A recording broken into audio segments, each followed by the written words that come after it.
Bonjour à tous, on continue encore une fois cette série sur les interfaces numériques. Donc cette fois-ci, on va s'attarder plus précisément sur les liaisons série, d'une part parce qu'elles sont plus complexes à mettre en œuvre que les liaisons parallèles, et elles se généralisent aussi dans leur usage. Il est donc de bon ton de savoir comment ça fonctionne. Donc cette leçon va s'architecturer autour de deux parties. La première, on va s'attarder un peu plus longuement sur les principes de la transmission série asynchrone, qui est la plus généralisée, et on fera un petit aparté sur les principes de la transmission série synchrone, qui, vous le verrez, est beaucoup plus simple à mettre en œuvre. On attaque tout de suite avec la première partie, donc principe de transmission série asynchrone. Le principe, quel est-il ? Dans une liaison asynchrone, les bits sont émis de façon irrégulière et sont obligatoirement encadrés par des informations de début et de fin pour chaque caractère. Alors attention, quand on dit que les bits sont envoyés de façon irrégulière, on parle bien de caractères complets, d'ensemble de bits, d'accord ? C'est-à-dire qu'on a quand même un cadencement, mais on est sur un cadencement, vous le verrez plus tard, propre pour un mot binaire. Il sera cadencé en interne, mais par contre les mots peuvent partir à peu près à n'importe quel moment. C'est typiquement ce que vous avez à la sortie d'un clavier, d'accord ? Le clavier, quand vous allez appuyer sur une touche, vous n'allez pas appuyer à un moment précis sur une touche. Vous allez appuyer quand vous en avez le besoin, quand vous en avez l'envie, et donc du coup, il faut bien que l'interface en face soit capable de recevoir cette donnée au bon rythme et à l'interpréter correctement. Donc on va voir comment ça fonctionne. Si on doit faire le chronogramme d'une transmission, on a ce type de chronogramme, d'accord ? Donc avec deux niveaux logiques possibles, 0 ou 1, on est toujours sur du binaire, et l'écoulement du temps qui se fait dans ce sens-là. C'est-à-dire que ça, c'est ce qui est envoyé en premier, puis ceci, etc., etc.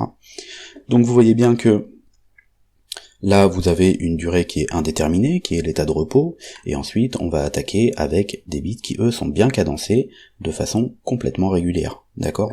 Et après, on repart sur un temps de repos irrégulier. Au repos, la ligne est à l'état logique 1, c'est-à-dire que on maintient quand même une tension sur la ligne, on maintient un état logique, ça permet quand même à l'interface de savoir que le périphérique est toujours connecté et prêt, et ça permet à l'unité de liaison aussi de savoir que l'interface est connectée et prête. Donc l'état de repos se fait sur un 1.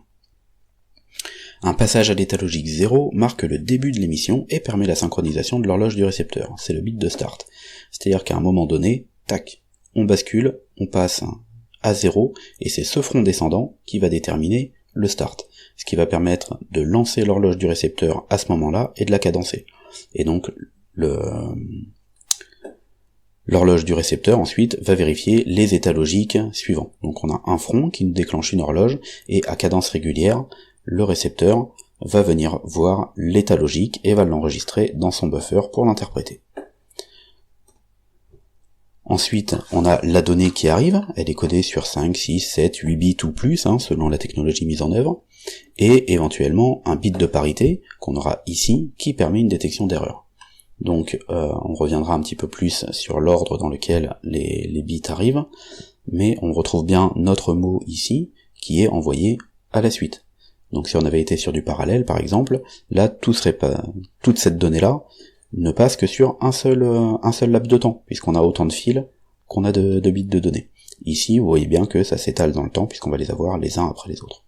La parité, c'est un contrôle d'erreur, on verra tout à l'heure comment ça fonctionne.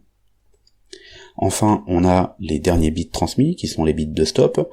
On peut en avoir un ou deux, encore une fois, ça dépend des technologies empruntées. Et elles sont toujours à l'état logique 1. D'accord ? Ces bits de stop, en fait, sont là pour ne pas relancer un envoi de caractère immédiatement après le contrôle d'erreur.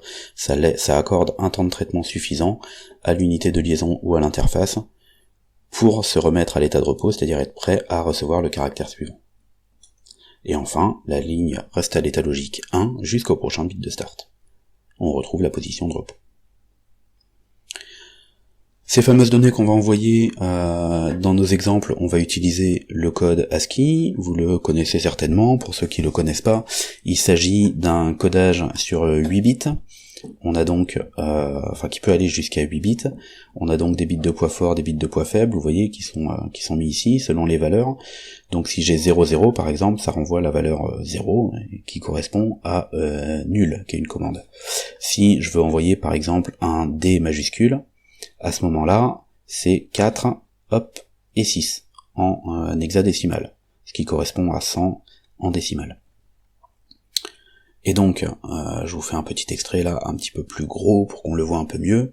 On retrouve effectivement le caractère que l'on veut envoyer, ou la commande que l'on veut envoyer, d'accord, et son code correspondant. Rien de mieux que l'exemple pour comprendre un petit peu tout ça. Donc là, on va dessiner le chronogramme correspondant à l'envoi du caractère D minuscule, dont le code ASCII est $64, d'accord. Donc on est sur la 6e ligne, 4e colonne, selon les paramètres suivants. Le code ASCII, bien évidemment, je l'ai pas précisé, mais il varie d'un pays à l'autre en fonction des caractères les plus usités. Ce n'est pas le sujet de la leçon. Là, c'est dans notre table à nous, actuellement, ce code 64 correspond au caractère D. Donc, les paramètres que l'on va utiliser pour cette liaison série, ils sont définis à l'installation. On modifie pas les paramètres à chaque fois qu'on envoie un nouveau caractère. Donc là, on est sur une liaison série qui est paramétrée comme suit, 7 bits de données, une parité impair pour le contrôle et un bit de stop. Alors pour le moment, pour ceux qui ne connaissent pas, c'est un peu du charabia, on va démêler tout ça. Donc, la première chose à faire, ça va être de transcoder le 64 en binaire. Puisque l'ordinateur, lui, ne fonctionne qu'en binaire, cette transmission se fera de la même façon. Donc, en binaire, 64, ça nous donne 11000100, d'accord. Ça tombe bien, on est sur 7 bits de données, on peut donc parfaitement le coder. Si on avait été sur une transmission en 8 bits, on aurait dû rajouter un 0 au poids fort.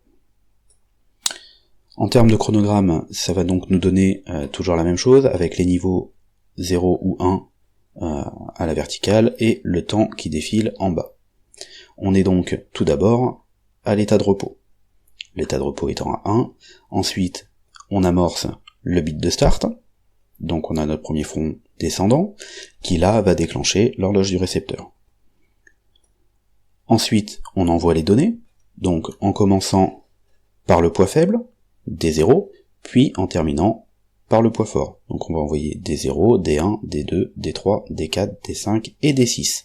Comme on peut le voir ici, chaque cadencement, D0, D1, donc on voit bien le D0 était à 0, on a bien un niveau logique 0, le D1 aussi, on passe à D2 qui est à 1, qui monte, etc.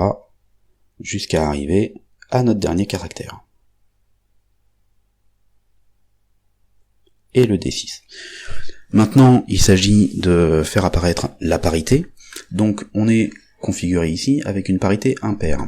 Le principe du contrôle de parité, c'est que dans la donnée plus le bit de contrôle de parité, on doit avoir, puisqu'on est en impair, un nombre impair de 1. Donc, nous, ici, on va calculer combien d'éléments binaires à 1 dans la donnée. Donc, on en a 3. On a D6, D5 et D2. Donc, on en a 3, ça correspond bien à un nombre impair. On aura donc le bit de contrôle de parité qui sera à 0. Comme ça, on rajoute pas de 1 et on reste bien sur un nombre impair. Et enfin, on n'a plus qu'à mettre en place les bits de stop. Donc ici, on avait une configuration avec un seul bit de stop. On en a donc qu'un seul. Et on rejoint l'état de repos directement après.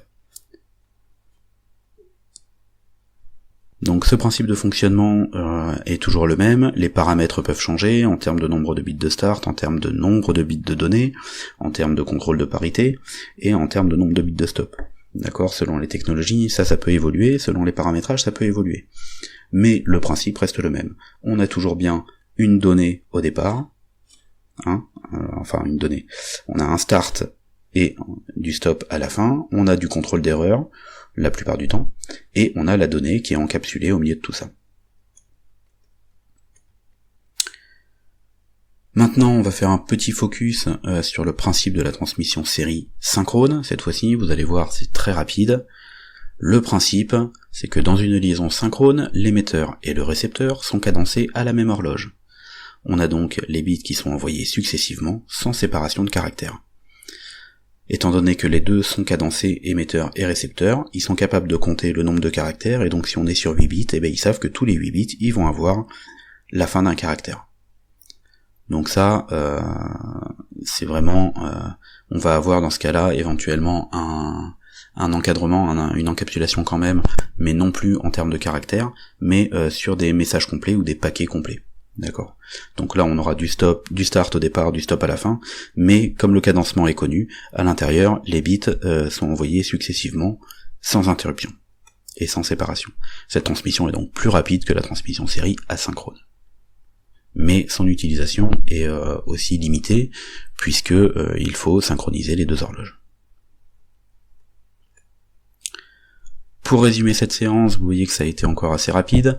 On a tout d'abord le principe de la transmission série asynchrone, donc rappelez-vous du chronogramme.